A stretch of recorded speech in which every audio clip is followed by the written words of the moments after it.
नमस्कार दोस्तों, मैं doctor Sanjay Gupta, eye specialist and phaco surgeon, Agarwal eye and skin hospital Kota से। दोस्तों, आज हम इस वीडियो के माध्यम से जानकारी लेंगे आँखों में काला पानी यानी कि ग्लोकोमा की बीमारी के बारे में। ग्लोकोमा आँख में होने वाली ऐसी गंभीर बीमारी है जिसमें आँख के अंदर पानी का दबाव सामान्य दबाव से ज़्यादा बढ़ जाता है।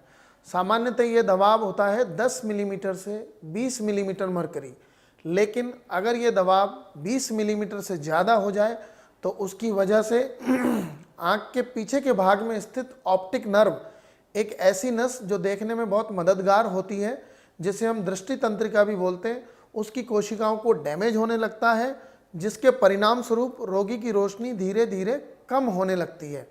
और अगर इस प्रेशर को समय रहते कंट्रोल नहीं किया जाए तो अंततः रोगी को पूरी तरह से दिखाई देना बंद हो सकता है। अब हमसे यह सवाल अक्सर पूछा जाता है कि ग्लोकोमा में क्या गंभीर बात है। ग्लोकोमा में दवाइयों से, लेज़र से या ऑपरेशन से जो रोशनी को डैमेज हुआ है उसे वापस लौटाया जा सकता है क्या?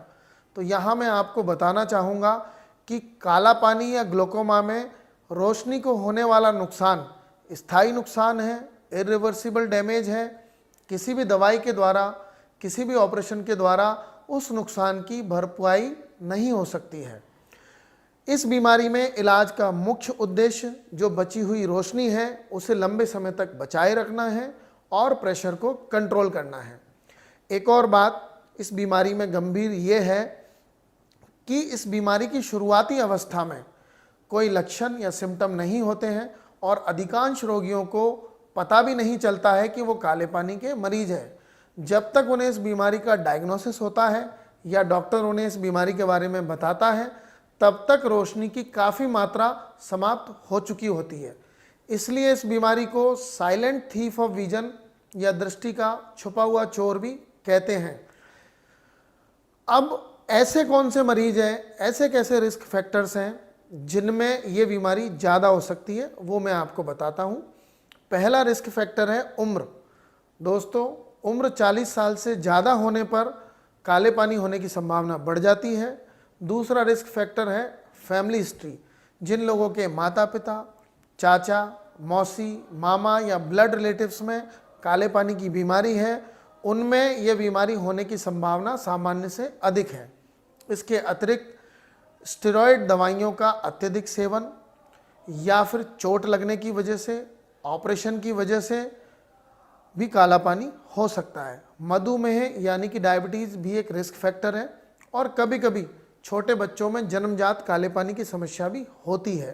तो अगर आप में से किसी में ये रिस्क फैक्टर्स पॉजिटिव हैं तो आप अपनी साल में एक बार कम से कम काले पानी की जांच अपने नेत्र चिकित्सक से कहकर जरूर कराएं। अब हम आते हैं इसके इलाज की तरफ। मॉडर्न मेडिकल साइंस में ग्लोकोमा का बहुत अच्छा इलाज उपलब्ध है। ऐसी नई दवाइयाँ आ चुकी हैं जिनके द्वारा आँख के प्रेशर यानी इंट्राऑक्यूलर प्रेशर को बहुत अच्छे तरीके से कंट्रोल किया जाता है। कभी कभी दवाइयों के साथ साथ कुछ लेज़र टेक्निक्स के द्वारा भी हमें प्रेशर को कम करने में मदद मिलती है। जिन लोगों में दवाइयों से या लेज़र से हमारा प्रेशर कंट्रोल नहीं होता है, उन लोगों में काले पानी का एक ऑपरेशन जिसको हम ट्रेबेकुलेक्टमी भी कहते हैं, उसके द्वारा प्रेशर को कम किया जा सकता है। तो दोस्तों, इस बीमारी से घबराइए नहीं।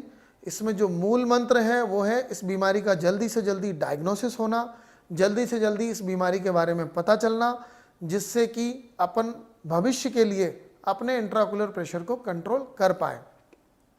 मैं उम्मीद करता हूँ ये वीडियो काले पानी बीमारी के विषय में आपकी सभी सवालों का जवाब दे पाया होगा और अधिक जानकारी के लिए आप हमें फ़ोन कर सकते हैं या फिर नीचे कमेंट में दिए हुए सेक्शन में सवाल पूछ सकते हैं। धन्यवाद। Thank you for watching this video.